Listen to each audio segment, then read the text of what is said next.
से हम लोग आगे बढ़ते हैं। दोस्तों, मैं ये मान के चलता हूँ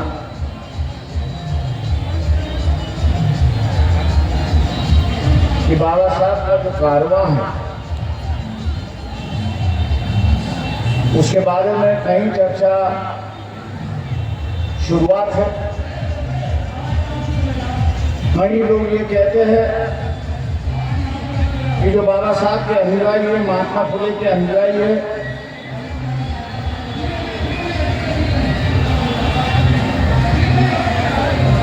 इन्होंने जो है बाबा साहब का कारवां जहाँ रुकना चाहिए था वहां रुकाया नहीं है। ये आगे तो ले नहीं गए लेकिन पीछे ले गए, ऐसे अभी आरोप होना शुरुआत हो चुका है। गलत है सही है मैं आप लोगों पे छोड़ता, क्योंकि अपनी अपनी राय होती है। ये आपको तय करना है कि क्या ये जो बाबा साहब का कारवां है, जहां बाबा साहब छोड़ के गए थे, हम लोग ने उसी कारवां को वहीं रुकाया है, या वो पीछे जा रहा है या आगे जा रहा है, इसका निर्णय मैं समझता हूं कि आप लोगों को लेना है। बदलाव की राजनीति शुरुआत हो चुकी है, इसमें दो राह नहीं। बाबा साहब ने कहा कि हमको शिक्षित बनिए, हम लोग शिक्षित बने। कुछ सालों के लिए हम लोग संगठित रहे, संघर्ष भी करते रहे, लेकिन फिलहाल की परिस्थिति अगर मैं देखूं, शिक्षा से जो बदलाव आ चुका है उससे हमारी सोच भी बदल चुकी है, ऐसे मुझे दिखाई दे। शिक्षा ने सामाजिक तौर पर, शिक्षा ने आर्थिक व्यवस्था जो है उसमें परिवर्तन ले आया।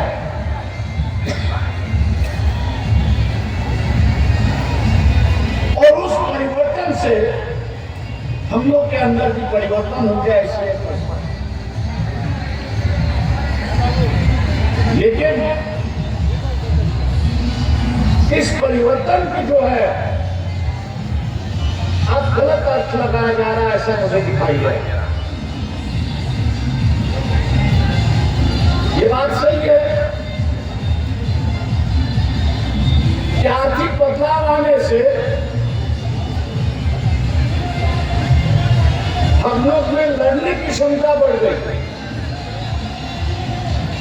हम लोग अपने खुद के पांव पर खड़े हो चुके। जो पुरानी व्यवस्था थी उस व्यवस्था से हम लोग बाहर निकले और अपने पैरों पर खड़े हुए। लेकिन जिस व्यवस्था के माध्यम से, जिस व्यवस्था के माध्यम से हम लोग आज तक पहुंचे,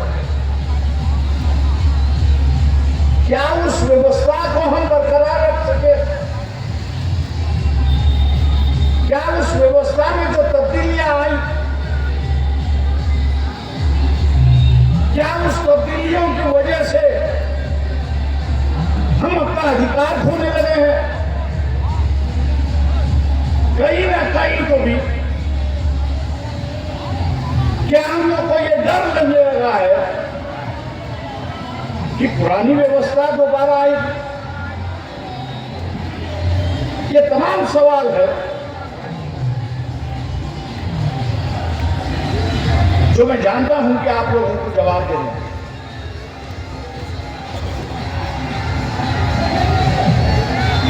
बाबा साहब हमेशा कहते थे कि हर नई पीढ़ी उसकी एक नई सोच होती है, उसका एक नया विचार होता है और जीने का उसका अपना एक अंदाज है। लेकिन जो बुनियादी बात है, उस बुनियादी बातों में कभी बदल नहीं हुई। बुनियादी बातें क्या है? बुनियादी बातें यह है कि पुरानी मनुवादी की व्यवस्था क्या है। पुरानी मनुवादी व्यवस्था के अंदर ना हमको शिक्षा का अधिकार था, ना धन और संपत्ति का अधिकार था। ना शिक्षा का अधिकार था, ना धन और संपत्ति का अधिकार था। लेकिन बाबा साहब ने आरक्षण के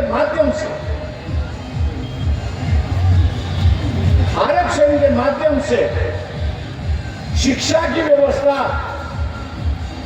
खुली कर दी और शिक्षा लेने के बाद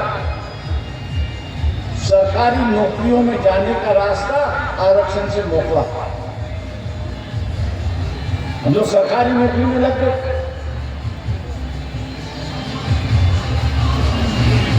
सरकारी नौकरियों में लग गए। हम लोग की आर्थिक परिस्थिति बदल चुकी। लेकिन क्या इस बात की आपको जानकारी है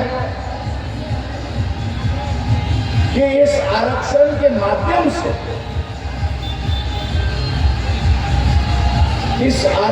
माध्यम से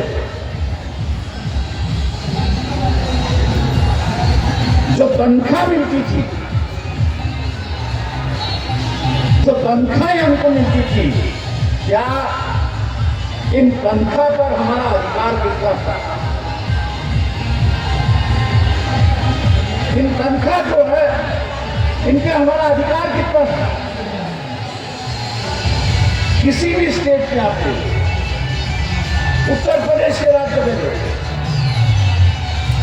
अगर नौकर वर्ग है, शासक वर्ग जो है, इसकी अगर तनख्वाह पर 50,000 करोड़ खर्च किए जाते थे, 50,000 करोड़ खर्च किए जाते थे, तो उसमें से 35% मतलब 35% जो है वो आरक्षित वर्ग के पास आता था, चाहे वो एससी हो चाहे वो ओबीसी। मतलब हर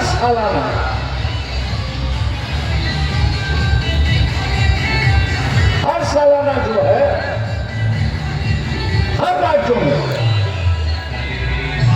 हम लोग कम से कम 16-17 हजार करोड़ के मालिक। ट्रांसफर ऑफ रिसोर्स सरकार से तनख्वाह के माध्यम से एससी और एसटी समाज को, एससी और एसटी वर्ग को करीब राज्यों में 16 से 18 हजार करोड़ रुपया मिलता था। ऐसी एक परिस्थिति है, ऐसी एक परिस्थिति है। मैं मानता हूं जो आर्थिक परिस्थिति हम लोग की बदली, अधिकांश सरकारी दफ्तरों में लगने की वजह से जो है वो हम लोग की परिस्थिति बदली। क्या हम लोग की परिस्थिति बदलने के बाद संतुष्ट हो गए? मैं आज कहूंगा कि हम लोग संतुष्ट हो। मुझे 2 वर्ग जो अम्बेडकर अनुयायी है, शाहू फुले अम्बेडकर अनुयायी है, उसमें मुझे 2 वर्ग दिखते। एक वर्ग ऐसा है कि आर्थिक दृष्टिकोण से सक्षम हो चुका है और उसकी अब मंशा ये बनी है कि हमको अब आंदोलन की जरूरत नहीं है, हमको संगठन की जरूरत नहीं। मैं अपनी जिंदगी गुजार सकता हूं, मुझे अब समाज की जरूरत नहीं, आंदोलन की जरूरत नहीं, मुझे संगठन की जरूरत है। एक वर्ग है और दूसरा ये है जो गरीबी में है, वो कहता है कि मुझे संगठन की जरूरत है, मुझे आंदोलन की जरूरत है, मुझे संघर्ष की जरूरत है। दोस्तों, कहीं ना कहीं तो भी हम लोग बाबा साहब का मिशन जो है, महात्मा फुले का मिशन जो है, वो समझ में गलती कर, समझ में जो है वो गलती कर रहे। मान लो हम 2 कदम ऊपर चले गए, हमसे बाकी जो है वो 2 कदम पीछे रह गए। लेकिन जो 2 कदम हम आगे गए हैं, उस 2 कदम आगे रहने के लिए भी हमको संघर्ष करना होगा। और जब तक हम संघर्ष करते रहेंगे, तब तक 2 कदम हम लोग आगे रहते रहेंगे। जिस दिन हम लोग ने ये संघर्ष खो दिया, जिस दिन हम लोग ने संघर्ष खो दिया, मान लीजिए बाबा साहब ने जो कहा था कि क्रांति जब चलती है तो क्रांति के पेट में जो है वो प्रतिक्रांति चलती है। क्रांति जो चलती है वो उसके पेट में प्रतिक्रांति चलती है। आज क्या दिखाई दे रहा है? जो क्रांति के जनक है वो कहते थे कि हमको सरकारी नौकरियों की जरूरत है, उसके बिना हम ऊपर नहीं आ सकते। और जो प्रतिक्रांति के जनक है वो यह के कह रहे हैं कि यहाँ का एससी और एसटी है, इसको आरक्षण की कोई जरूरत नहीं है। ये एक संघर्ष है। मैं एक मानता हूं ये एक संघर्ष है। इस संघर्ष को जब तक हम लोग पहचानेंगे, इस संघर्ष के साथ हम लोग जब तक ईमानदारी से रहेंगे, तब तक हमारे कदम आगे बढ़ते जाएंगे। अगर इसी क्रांति के साथ हमें वफादारी अदा नहीं की, तो यहाँ प्रतिक्रांति दिखाई देती है। और आज उसी कटघरे में हम लोग खड़े हैं। क्या बाबा साहब का संविधान जो है वो हम लोग बचा पाएंगे? नहीं बचा पाएंगे। दोस्तों, ये लड़ाई आज की नहीं, ये लड़ाई पुरानी लड़ाई। जिन किसी ने बाबा साहब का अध्ययन किया,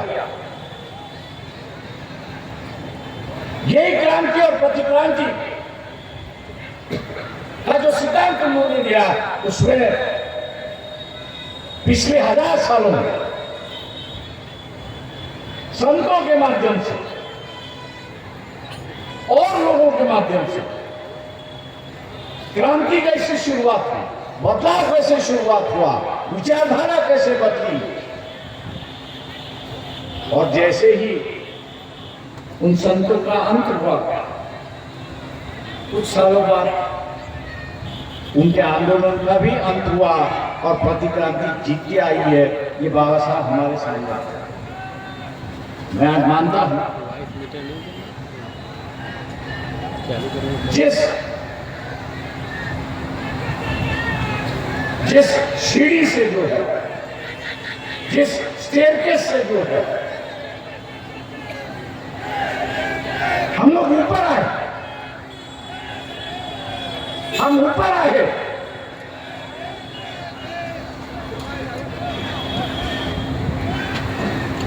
हम ऊपर आए, आज उसी को काटना शुरू हुआ। आज जो है उसी को काटना यहाँ पे शुरुआत हो चुका है। पब्लिक स्कूल बंद होते जा रही है और प्राइवेट स्कूल यहाँ पे खुलते जा रहे हैं।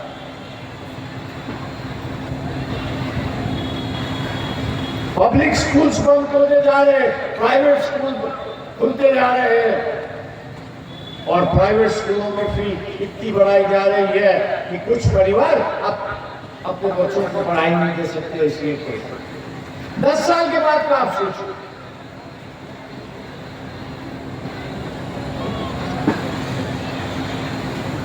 10 साल का आप सोचिए कि अगर पब्लिक स्कूल बंद हो जाते और प्राइवेट स्कूल हो जाते, तो क्या अपने आप को जवाब दीजिए कि क्या आने वाली संतान जो है वो पढ़ाई कर पाएगी? जिसको बाबा साहब ने कहा था कि शिक्षा एक शेरनी का दूध है, इस शिक्षा का जो सेवन करेगा पढ़ेगा वो शेरनी की तरह दहाड़ता रहेगा।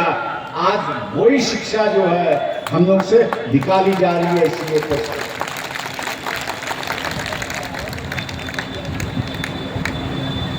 मैं जानता हूं कि अमीर हो चुके हैं, मैं जानता हूं कि यहां पर कुछ लोगों की आर्थिक परिस्थिति बहुत अच्छी हो चुकी है,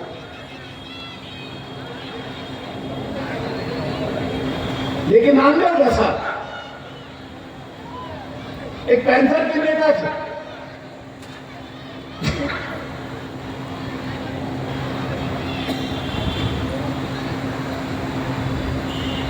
पैंथर के नेता जो है उनको एक बात का पता था, ये जो फियाट कार के जो मालिक थे, पुरानी फियाट कार जो थे उसके मालिक जो थे, उसके दादा को उनको फांसी हुई थी। बाबा साहब ने उनको फांसी से बचाया, उनकी केस बाबा साहब लड़े थे और उनको बचाया। नामदेव प्रसाद को इस बात की जानकारी थी। एक दफे नामदेव प्रसाद आया, मुझसे कहा कि अपने को जाना है, तो मैंने कहा था फियाट के मालिक के पास जाना है। तो मैंने कहा क्यों जाना है? नहीं, बोले आंदोलन के लिए कुछ चंदा मांगना है। तो मैंने कहा तुम चले जाओ। बोले नहीं, आप आने के बिना वो देंगे नहीं। तो मैंने कहा चलिए, वैसे मुझे भी मुलाकात करता है उनसे। हम उनसे मिले तो चर्चा चली, तो उन्होंने नामदेव प्रसाद से कहा कि तुम इतनी छोटी रकम क्यों मांग रहे हो, मैं आपको 1 लाख रुपया, ये 80 की बात। नामदेव प्रसाद को उन्होंने कहा मैं 1 लाख रुपया देता हूं, लेकिन 1 साल के बाद आप मुझे 1 लाख वापिस करो। 1 लाख जो आप मुझे वापिस करो। वहां बैठे बैठे मैं नामदेव से कहा इस पैसे को हाथ पकड़ा। नामदेव प्रसाद मुझे कह रहे कि 1 लाख दे दो और आप कह रहे कि पैसे मत लगा। मैंने कहा ये आखिरी 1 लाख है, उसके बाद में तुझे कुछ नहीं मिलेगा। मैंने कहा वो एक बात आपको समझाना चाह रहा है, आप उनसे कहिए कि 1 लाख तो मैं लेता हूं, लेकिन 1 लाख आप ही के पास लेता हूं, आप ही इसको इन्वेस्ट कर दीजिए और मुझे जो आंदोलन के लिए पैसे लगते आप मुझे दीजिए। तो उन्होंने रामदेव प्रसाद से वही कहा कि मैं आपको 1 लाख इसलिए दे रहा था कि आप भी इस पैसे को संभालने के लिए सीखो, इसको दुगना करना सीखो। आप अगर सीख गए दुगना करना, तो आप लोगों को सिखाएंगे इस पैसे का दुगना कैसे करना। आप जिनके लिए लड़ रहे हैं उनका व्यापार से कोई संबंध नहीं, उनका व्यापार से कोई संबंध नहीं, उनका फाइनेंशियल से कोई संबंध नहीं है। और ये बातें जब तक आप उनको नहीं समझाएंगे तब तक आप ये जो बदलाव की बात कर रहे हैं, बदलाव तो आएगा उन्होंने कहा, लेकिन क्या ये बदलाव टिक पाएगा, ये सवाल उनका था। सामाजिक तौर से आप 10 कदम आगे चलोगे, उन्होंने कहा। सामाजिक तौर से 10 कदम आप आगे चलोगे, लेकिन उस सामाजिक बदलाव जो आप ले आ रहे हो या लाए हो, उसको टिकाने का,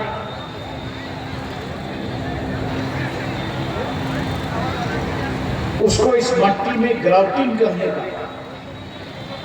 अगर आपके पास ताकत नहीं है, आपके पास अगर ताकत नहीं है, तो ये बदलाव पानी का जो बुलबुला है,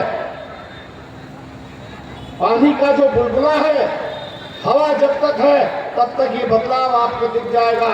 उस बुलबुले में से हवा निकल गई तो पानी का पानी हो जाएगा और बदलाव वैसे ही हवा में उड़ जाएगा 1%।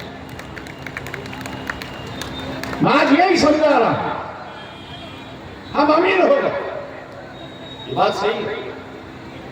आर्थिक परिस्थिति हमारी बदल से, लेकिन क्या हम लोग व्यापार में, क्या हम लोग फाइनेंशियल मार्केट में, आर्थिक व्यवहार में? तो मैं कहूंगा नहीं।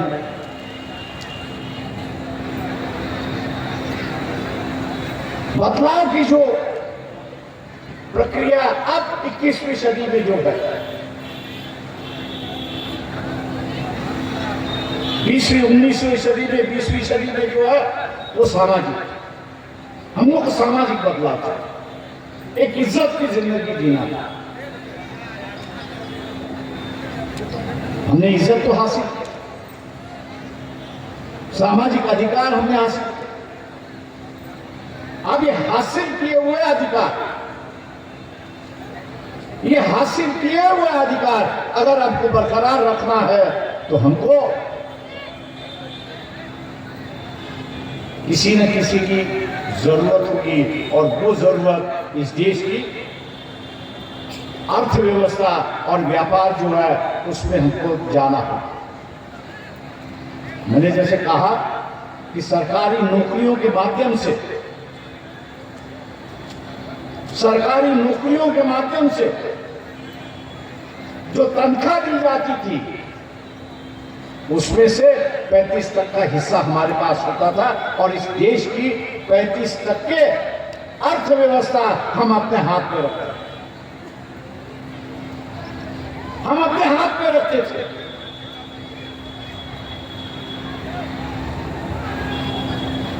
लेकिन आज जो है सरकारीकरण कम हो गया है और निजीकरण का मामला शुरू हुआ। इस देश की जो अर्थव्यवस्था जिस पर हमारा नौकरियों के माध्यम से काबू था, उसमें वर्चस्व था, वो धीरे धीरे खत्म होते जा रहा है, वो धीरे धीरे खत्म होते जा रहा है। और जैसे जैसे खत्म होते जाएगा वैसे वैसे ये जो प्रतिक्रांति जो है, ये प्रतिक्रांति हावी होते हमको दिखाई देगी। ये प्रतिक्रांति जो है हावी होती दिखाई दे रही थी, और इसलिए प्राइवेटाइजेशन का दौर है, निजीकरण, शिक्षा की शुरुआत हो चुकी है, और आज सबसे बड़ी बात जो चली है वो संविधान बदलने की बात है। संविधान बदलने की बात यहां पर चल रही है।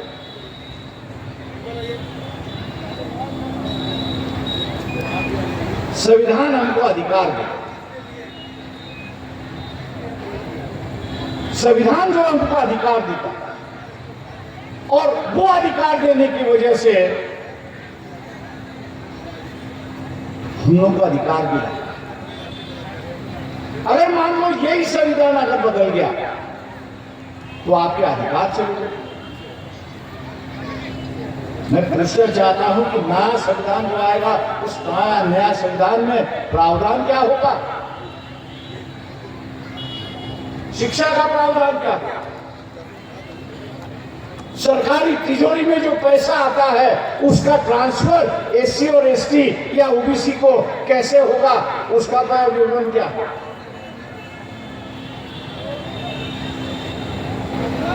यहाँ की जो पार्लियामेंट है उसका अधिकार क्या है? 1990 में जब प्राइवेटाइजेशन आया तो एक बात सबसे हुई कि पार्लियामेंट जो है आर्थिक दृष्टिकोण से कमजोर है।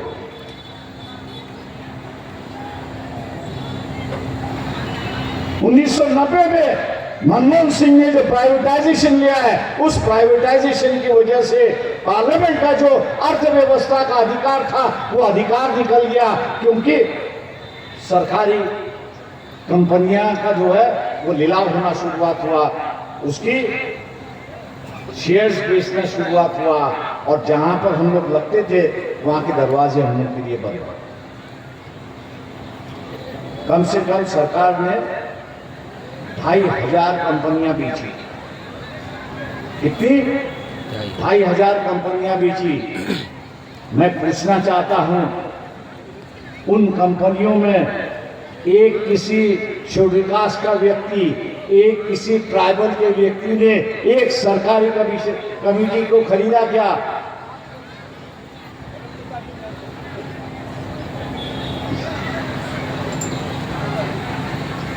एक शेड्यूल कास्ट या एक शेड्यूल ट्राइब,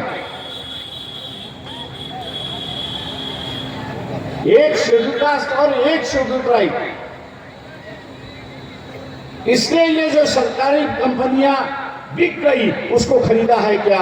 ये मैं सवाल आपसे पूछता हूं और आप लोगों ने भी ये सवाल पूछना चाहिए कि क्या ये हकीकत है या नहीं।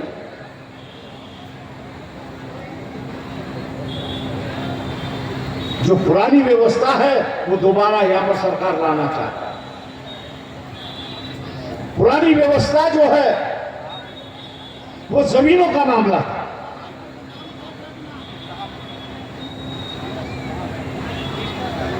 पुरानी व्यवस्था ये थी, पुरानी व्यवस्था ये थी, अर्थव्यवस्था ये थी, जमीनों के साथ जुड़ी हुई थी। और ये जमीनों के मालिक जो है वो गांव के 2 या 4 ठेकेदार होते थे, बाकी के कोई नहीं होता।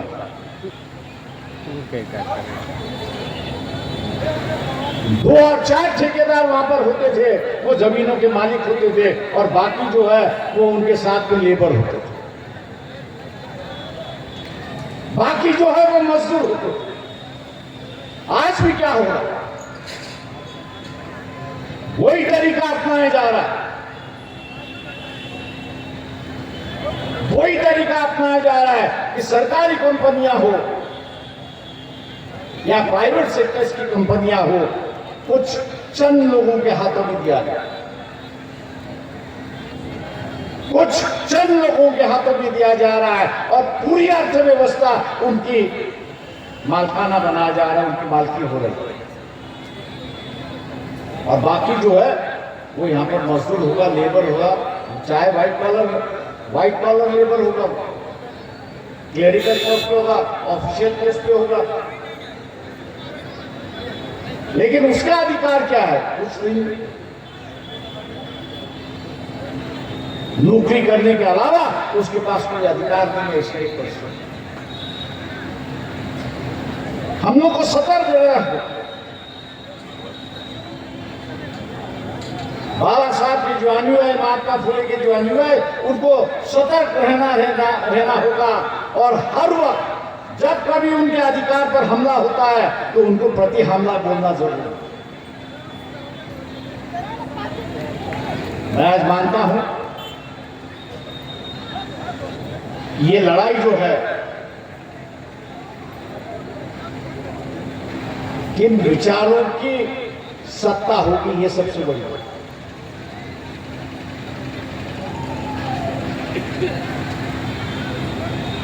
जो आज सत्ता पर बैठे हुए उनकी मानसिकता क्या है? चाहे उत्तर प्रदेश की सरकार में बैठे हो या केंद्र की सरकार में बैठे हो, उनकी मानसिकता क्या है? उनकी मानसिकता यह है कि जो हिंदू कोड बिल बाबा साहब ने बनाया था और कैबिनेट में इंट्रोड्यूस किया था, उसको जलाने का काम किसने किया? या बाबा साहब का पुतला जो है वो फूकने का काम किसने किया? तो उस वक्त के हिंदू महासभा ने किया, उस वक्त के आरएसएस ने किया, उनकी राजनीतिक दलों ने किया। ये मानसिकता, और ये मानसिकता ये बताती है कि हम महिलाओं को अधिकार देने के लिए दिया। ये मानसिकता दर्शन देती है कि हम महिलाओं को अधिकार देने के लिए तैयार नहीं है। और आज भी बातें बाबा साहब हिंदू कोड बिल पे नहीं ले आ सके, वो सुप्रीम कोर्ट के माध्यम से यहाँ पर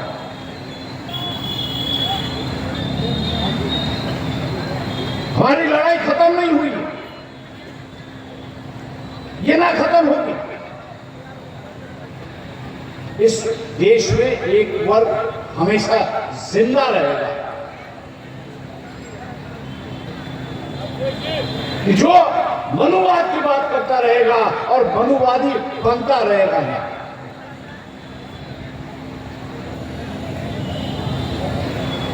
हमारी लड़ाई किसी धर्म से नहीं,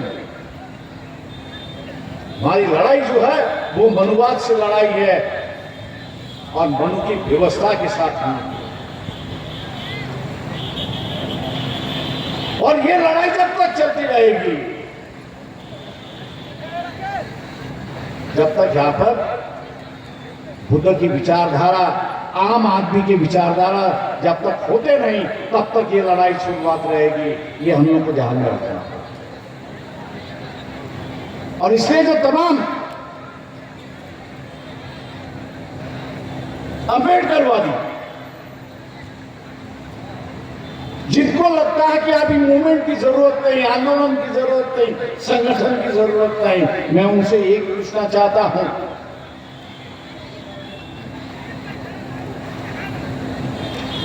कि बदलाव के माध्यम से आपकी जो आर्थिक परिस्थिति बदली है, कितने साल आप उसको टिक पाओगे, कितने साल आप उसमें जी पाओगे?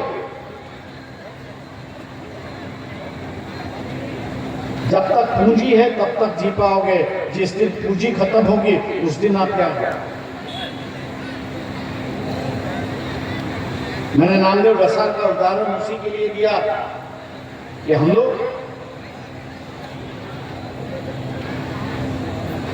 अभी तक व्यापार और फाइनेंशियल सेक्टर में घुसे नहीं, जाए नहीं, जाने की कोशिश बहुत सारी कर रहे हैं लेकिन जा नहीं,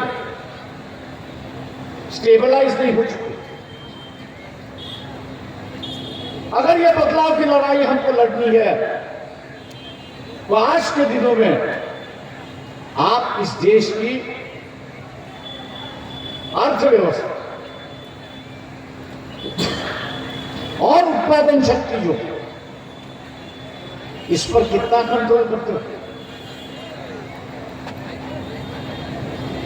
आप कितना कंट्रोल करते हो, इस पर निर्भर है। अगर आप कंट्रोल करते हो तो आपकी सामाजिक लड़ाई आगे बढ़ती जाएगी। अगर आप उसको कंट्रोल करते नहीं हो तो आपकी लड़ाई जो है, सामाजिक लड़ाई जो है, जो बाबा साहब कहते थे कि मैंने ये कारवां यहां तक ले आया है, आपकी जिम्मेदारी है कि इसको आगे ले जाने की। अगर नहीं ले जा सकते हो तो जहां का वहीं है, उसे वहीं रहने दो। ये आपकी सबसे बड़ी जिम्मेदारी है। क्या हम ये जिम्मेदारी को निभाएंगे?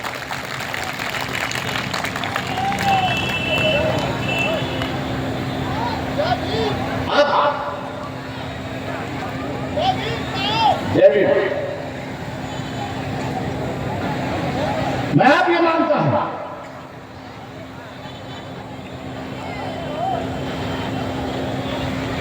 कि 20 साल पुराना राजनीतिक व्यवस्था थी तो अब बदलाव आ चुका, शतरंज का खेल हो चुका।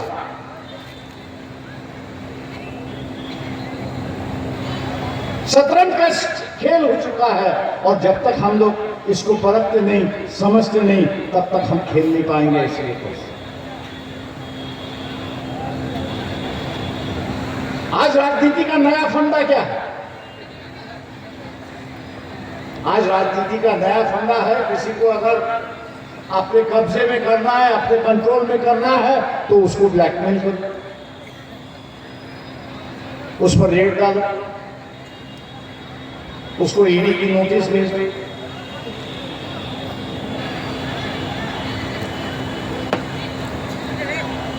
और ये सब अगर कर दिया तो उसके मन में डर पैदा होता है कि मुझे तिहाड़ जेल में तो नहीं जाना होगा, और वही कहता है कि तिहाड़ में जेल में नहीं जाना, तो मैं जो कहता हूं उसको आप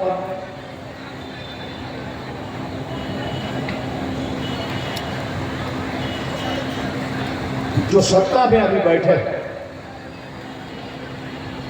जो सत्ता में अभी बैठे हैं, उनको भी पता है कि ये आखिरी मौका है, उनके लिए भी आखिरी मौका है और आपके लिए भी आखिरी मौका है। और मैं इसलिए कह रहा हूं, जो जीता वो सिकंदर होगा, जो हारा वो गुलाम है। फुले शाह अम्बेडकर जनता को तय करना है कि क्या उसको सिकंदर बनना है या उसको गुलाम बनना है।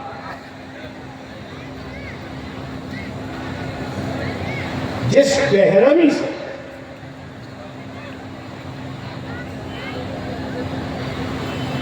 बाबा साहब ने संविधान के माध्यम से मौका मिला, संविधान लिखने का, संविधान के माध्यम से मनुवाद का जिस तरह से उन्होंने तहस किया,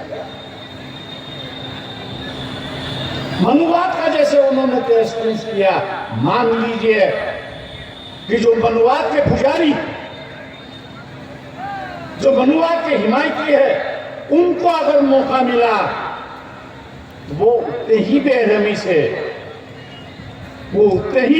से आपको कैद करने की संविधान बनाएंगे। और इसलिए मैंने कहा ये आखिरी मौका फुले शाह अम्बेडकरी जनता को अपनी आजादी बरकरार रखने का, अपनी आजादी बरकरार रखने का आखिरी मौका है, और दूसरी तरफ उनको आपको कैद करने का आखिरी मौका है। ये आप सवाल है, ऐसे नौबत पे हम लोग आज खड़े हैं, और ऐसे नौबत पर खड़े रहते हुए मैं देशवासियों से कहता हूं हमेशा एक सवाल, और वो सवाल ये है कि क्या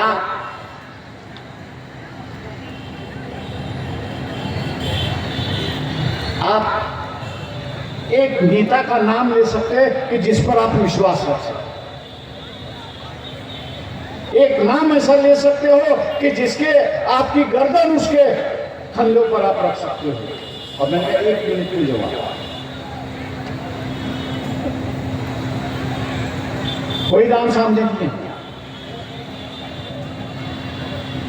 और कोई नाम सामने नहीं आता। उसकी वजह यह है एक जात और धर्म की राजनीति ने इस देश को खोखला बनाया।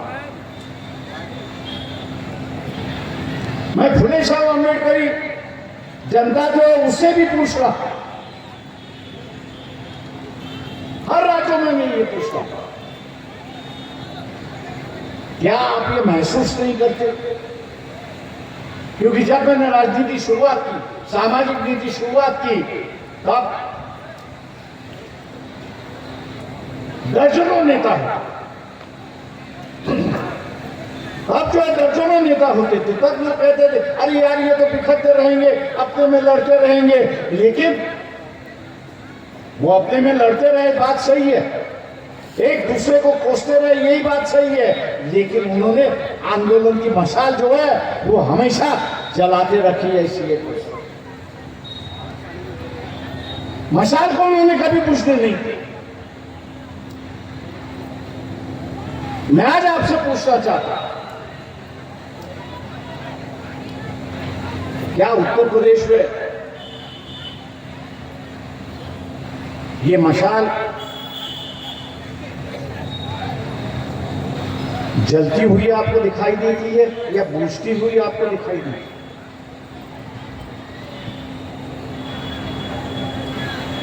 या आपको जलती हुई दिखाई देती है या आपको ये बुझती हुई दिखाई देती है? जवाब आपको देना, मैं नहीं दूंगा।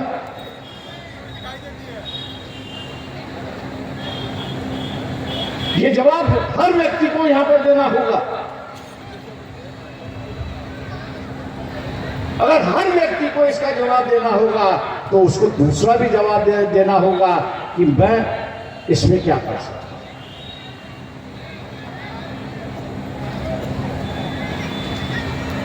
दोस्तों,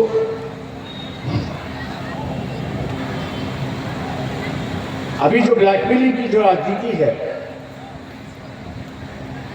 ये सभी आंदोलन को खोखला करा। हम लोग को उससे बचना है क्योंकि हमारे पास कुछ है ही नहीं। हम सभी बैठे यहाँ पर फकीर हैं, तो हम डरते किस बात का? हम किस बात की डरते? हम लोग ने आवाज बुलंद करना। आज मौका मिला है अम्बेडकरवादियों को, चाहूं खुले अम्बेडकरवादियों को, कि इस देश की धुरा जो है वो अपने हाथ में ले सकते, वो पूरी अपने हाथ में ले सकते हैं।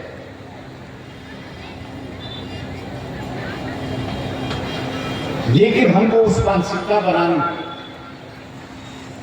आज हम लोग की मानसिकता क्या है? आज हम लोग की मानसिकता क्या है? तो हम लोग की मानसिकता है कि हम जात पात की लड़ाई लड़ें, अत्याचार की लड़ाई लड़ें। लेकिन इस देश की नई रचना कैसी हो, इसके बारे में आज हम लोग बात करें। जो पढ़ा लिखा वर्ग बाबा साहब को लिखता है, उसके सामने एक सबसे बड़ा चैलेंज मैं कह रहा हूं कि भावनात्मक अम्बेडकरवाद खड़ा करने के बजाय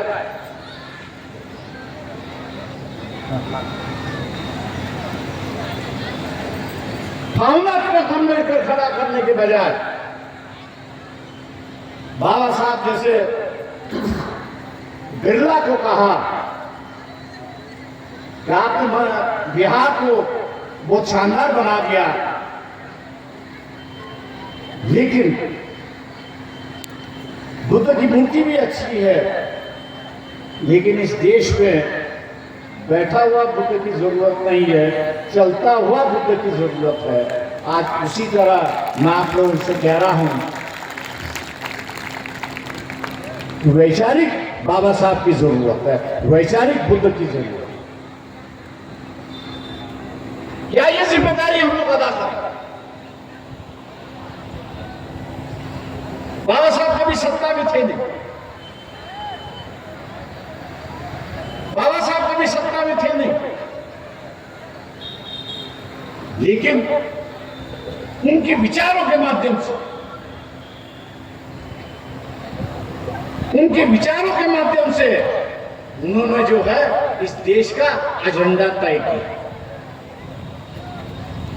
जैसे मीटिंग होती है, मीटिंग का एक एजेंडा होता है और मीटिंग उसी एजेंडा पे चलती है, उसी तरह बाबा साहब ने इस देश का एजेंडा तय किया और हर राजनीतिक दल, हर नेताओं को उसी एजेंडा पर कहने पर मजबूर कर दिया।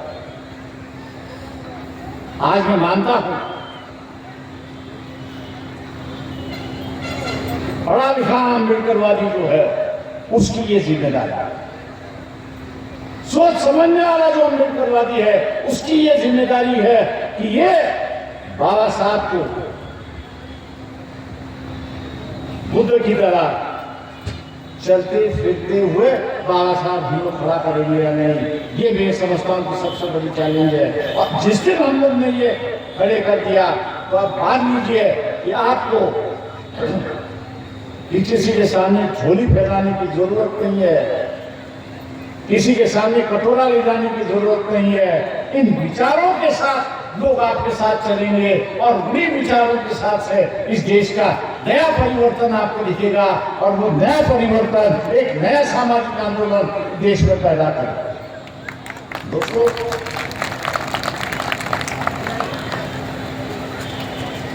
समाज बदल चुका, समाज जो है वो बदल चुका, उसकी वैचारिक भूख बढ़ गई है।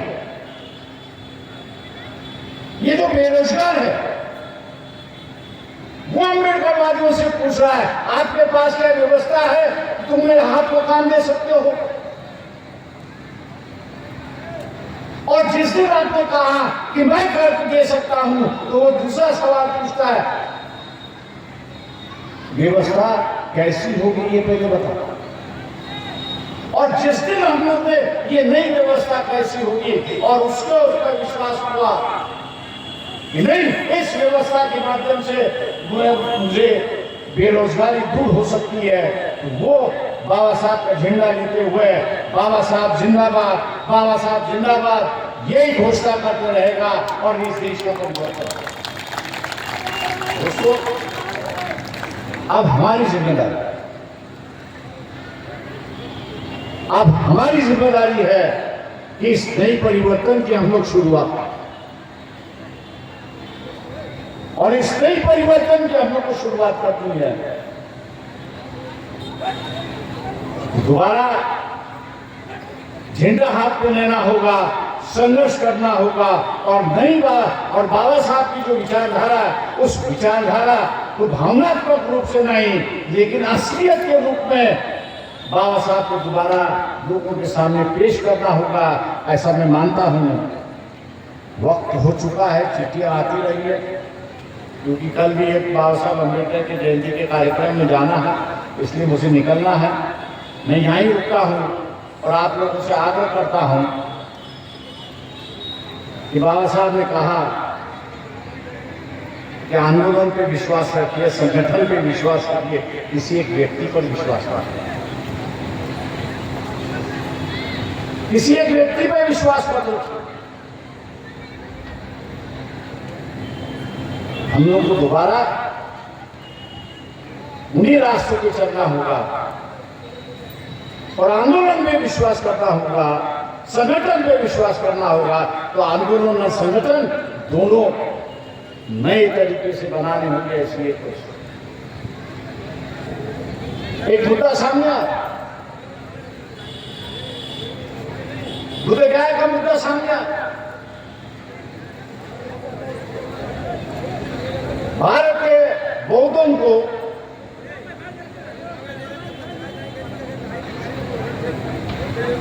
एक भावनात्मक मुद्दा, ये बात सही है कि बुद्धगया का मैनेजमेंट जो है यहाँ के बौद्धों के हाथ में आना चाहिए, ये इमोशनल इशू।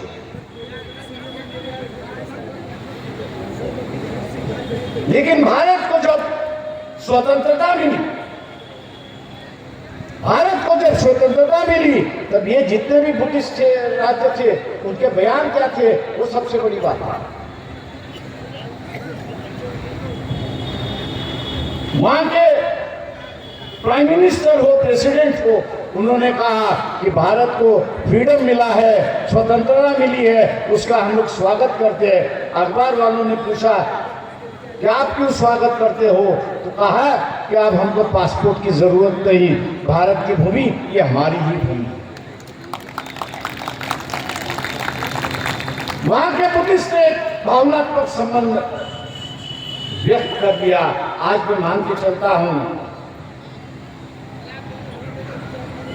एक भावनात्मक राजनीति के साथ साथ एक देश की राजनीति भी हम लोग कर सकते हैं, और यह है कि एक बुद्धिस्ट ब्लॉक आयोग, एक बुद्धिस्ट ब्लॉक जो है वो बुद्धगया के माध्यम से हम लोग निर्माण कर सकते हैं और इस देश की परिस्थिति जो है वो बदल सकते हैं। इससे एक बात, और इसलिए मैंने कहा कि नई सोच, बाबा साहब की सोच हमको नए तरीके से लोगों के सामने लाना होगा। और पढ़ा लिखा जो अम्बेडकरवादी जो है, डिग्री होल्डर जो बाबा साहब डिग्री होल्डर जो है, मैं मान के चलता हूं कि ये जिम्मेदारी वो उठाएगा और आने वाले दिनों में नए बाबा साहब, शिक्षित बाबा साहब, इस देश के निर्माण करते बाबा साहब, इस देश की अर्थव्यवस्था बनाने वाले बाबा साहब, इस देश की नई संस्कृति निर्माण करने वाले बाबा साहब हम लोग लोगों के सामने ले आएंगे। यही उम्मीद के साथ मैं यहाँ पर रुकता हूँ और आप लोगों से आग्रह करता हूँ, बुद्ध जयंती कब है? कब है? उस दिन बुद्ध गया के आंदोलन को हर आदमी वहां पर जाके अपना समर्थन नहीं दे सकता है, लेकिन आपके अपने गांव में ही बिजली जलाकर लाइटिंग करते हुए जो बंदेगण, जो संगठन बीटी एक्ट रद्द होना चाहिए ये मांग कर रहा है, उसको हमारा समर्थन है। ये बिजली जलाकर हम लोग दिखाएंगे, शो करके हम दिखाएंगे। मैं उम्मीद करता हूं कि आप गांव-गांव में बैठकर अपना समर्थन जाहिर कर सकते हो, करोगे, यही आशा करते हुए मैं आपसे रजा लेता हूं। जय भीम, जय भारत।